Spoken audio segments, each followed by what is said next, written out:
आज म गरिब दुनियाँका ढुङ्गा बोकेर मैले मेरी छोरी पढाएँ। आज पास भई मेरी छोरी, आज पास भई म कस्तो भाउ छु ढडाल्दी बार फेरि बार बार त यसो गरेर आयो।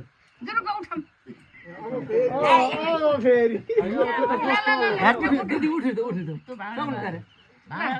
मान्नेको बार त कस्तो गरेर आयो भने म चाहिँ ढुङ्गामाथि बसेँ यसै गरेर आएको ए नभात यसै बार त यसै कोरिया भन्न के मोर्चा छ त्यसो गरेको छ सिउ खान्छु त हो खान सामु यसो यसो शान्त यसो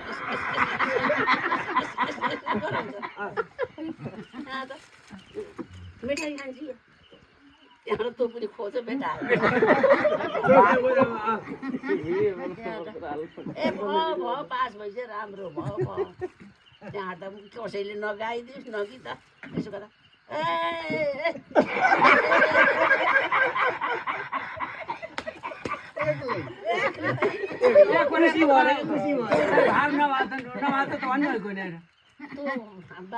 बार थियो माछाको हो त दी भनेको त तेरो त अब स्वर भयो त्यहाँबाट यसै बार हल्ला मेरो छोरी पास भई पास भई म गरेँ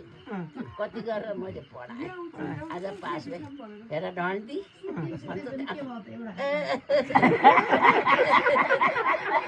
भन्छ